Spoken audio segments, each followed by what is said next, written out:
दोस्तों कैसे हैं आप सब।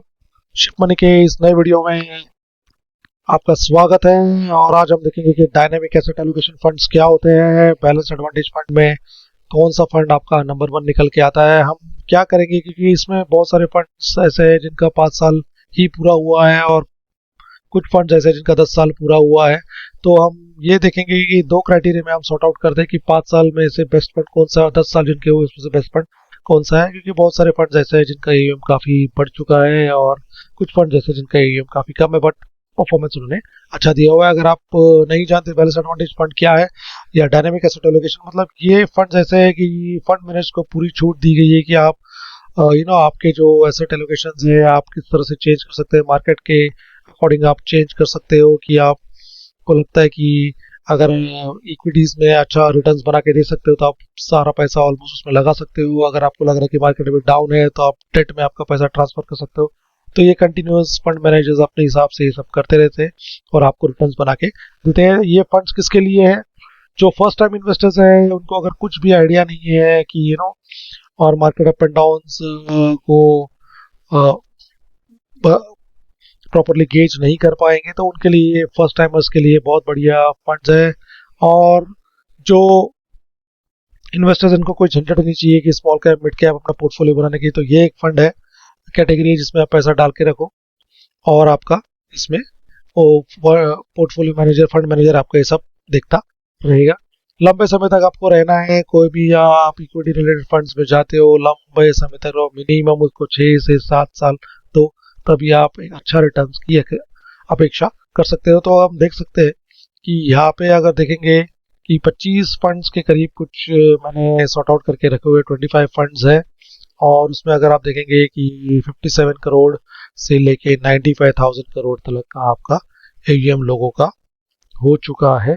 57 से लेके अगर आप देखेंगे 95,000 करोड़ एयूएम इस कैटेगरी के अंदर आपको मिल जाएगा। तो हम देखते हैं कि यहाँ पे अगर देखेंगे मैंने एयूएम से लेके 1 वीक से लेके 5 years 10 years standard division formula Sortino expense ratio और आपका टर्नओवर रेशियो देखा है।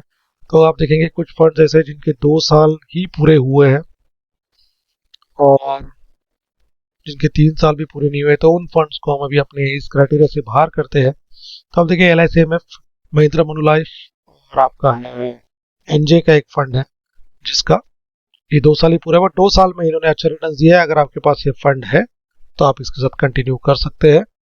ठीक है, अल्फा भी अच्छा खासा जनरेट कर रहा है। बस अभी हमको चाहिए कि कोई फंड ऐसे हो जिन्होंने मिनिमम 5 साल 3 साल से 5 साल तक रिटर्न बना के दिए हो, तो इनको हम अपने क्राइटेरिया से आउट करते हैं। ठीक है, फिर हम आते हैं अल्फा पे। तो अल्फा अगर आप देखेंगे कि जिन फंड्स का अल्फा यू नो 1 से नीचे 2 से नीचे उन फंड्स को हम अपनी क्राइटेरिया से बाहर करते हैं। फंड्स बढ़िया फंड्स है बट इसका बेंचमार्क अल्फा ही 2 है, तो 2 से नीचे जिनका अल्फा है हम उनको फंड्स को बाहर कर देते हैं।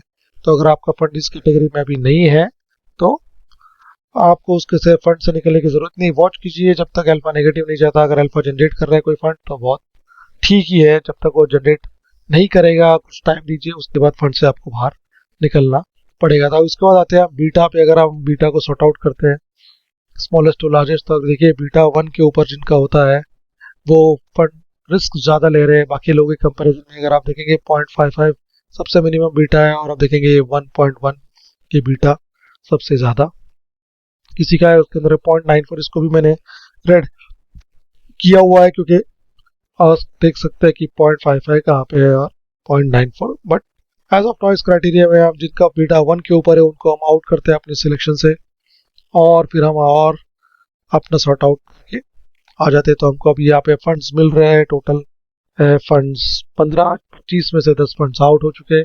अगर आप देखेंगे शार्प रेशियो जो रिस्क एडजस्टेड रिटर्न्स है वो जनरली 1 के ऊपर बढ़िया माना जाता है। तो जिन फंड्स का 1 के ऊपर नहीं है, इवन दाओ अगर आप देखेंगे उनका अल्फा भी जनरेट कर पा रहा है, बट अगर आपका रिस्क एडजस्टेड रिटर्न्स में कुछ फंड्स आपको बढ़िया रिटर्न्स बना के दे रहे हैं और कुछ फंड्स आपको नहीं रिस्क एडजस्टेड रिटर्न अच्छा बना के दे रहे हैं, तो उन फंड्स को हमको आउट कर देना चाहिए। बिकॉज हमको फंड ऐसा चाहिए लोगों के लिए, अगर इसके अंदर में इस कैटेगरी में अगर रिस्क मुझे लेना है तो फिर मैं तो प्रॉपर उसी रिस्क वाली कैटेगरी में चला जाऊंगा, स्मॉल कैप्स और मिड कैप्स में जाके मैं रिस्क लूँ और फिर मुझे रिटर्न्स भी बढ़िया बना के मिले। मैं 15-16% के लिए क्यों आऊं? ठीक है। तो यहाँ पे अभी हमको फंड्स आ जाते हैं, अपने फंड्स हो गए 8। तो आप देख सकते हैं कि 8 फंड्स हमको अभी मिले हैं, जिनका अगर आप देखेंगे मैंने यहाँ पे सॉर्टिनो, एक्सपेंस रेशियो और टर्न रेशियो मैंने सॉर्ट आउट करके रखा हुआ है। तो अगर आप इसको अभी हम लार्जेस्ट टू स्मॉलेस्ट अल्फा के हिसाब से एडजस्ट कर लेते हैं, तो नहीं, हम इसको क्या करते हैं कि हम उन फंड्स को एडजस्ट करते हैं जिनका जस्ट 5 years भी 10 years के हिसाब से कंप्लीट एडजस्ट कर लेते हैं।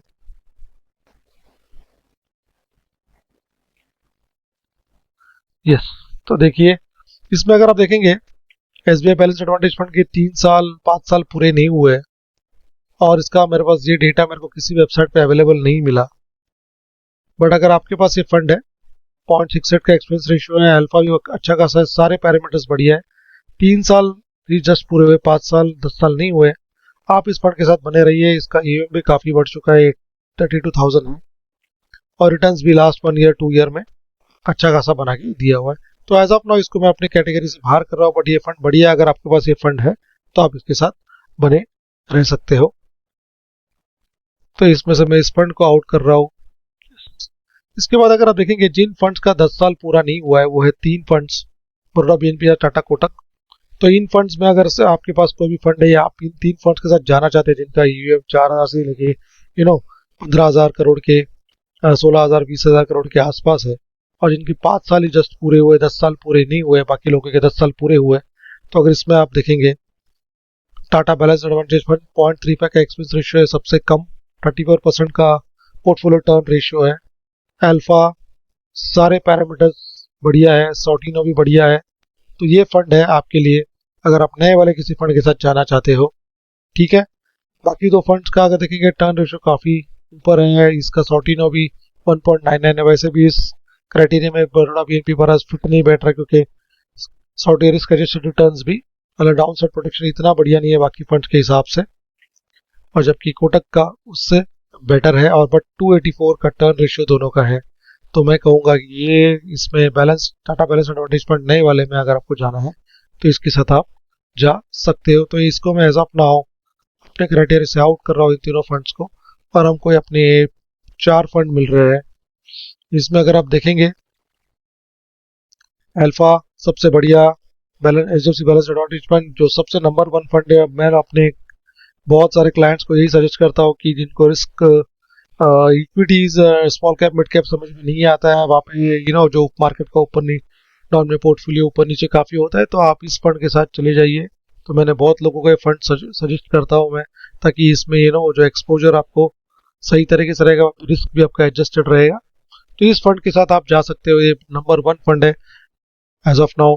एक्सपेंस रेशियो तो ऑलमोस्ट भी निप्पॉन इंडिया का एक्सपेंस रेशियो काफ़ी कम है बाकी के हिसाब से 0.5 है, बट अगर उसका टर्न चर्न रेशियो देखेंगे ना 321%।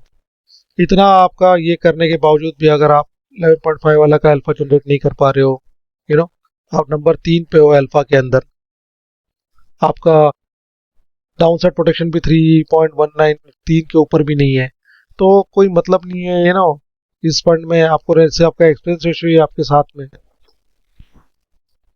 ठीक है। तो ये वाला फंड मैं सजेस्ट करूंगा कि अगर आपके पास है आप इसके साथ बने रह सकते हो, बट अगर आपके सोच रहे हो नया फंड कोई अगर बैलेंस शीट लेने के लिए, तो आपके लिए जाए एचडीएफसी बैलेंस एडवांटेज फंड ही नंबर 1 फंड मैं कहूँगा।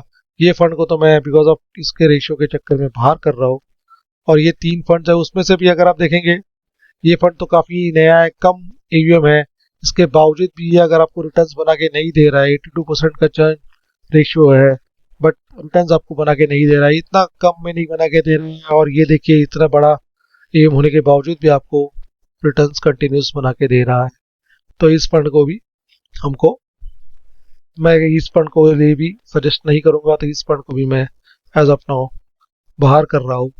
तो 2 फंड्स अपने पास एज ऑफ नाउ अवेलेबल है, दोनों का एक्सपेंस रेशियो आसपास ही है, सॉर्टिनो भी बढ़िया है दोनों का, अल्फा इसका ज़्यादा जनरेट कर रहा है, ये थोड़ा कम रिस्क ले रहा है स्टैंडर्ड डिविएशन इससे, बीटा भी इसका कम है, शार्पे रेशियो, अल्फा दोनों इससे काफ़ी कम है,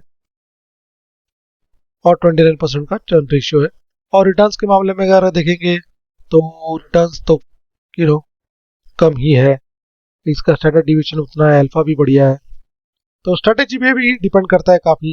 नंबर 1 2 फंड्स, बेस्ट फंड में कहूँगा इसी के साथ जाओ। ईयूएम को आप बॉदर मत करो, क्योंकि सारा कुछ फंड मैनेजर को भी डिपेंड करता है किस तरह से वो अपना यू नो पोर्टफोलियो को मैनेज करते हैं, आपके फंड्स को मैनेज करते हैं, और उसके बावजूद आपको ये रिटर्न्स बना के दे रहे हैं। तो दिस इज नंबर 1 फंड। अगर आपको ये वीडियो अच्छा लगे प्लीज़ लाइक शेयर सब्सक्राइब। जय हिंद जय भारत। कुछ भी क्वेरी हो आप मुझे कमेंट सेक्शन में लिख के भेजिए, मैं उसको जवाब देने की कोशिश करूंगा। जय हिंद जय भारत, जय श्री राम।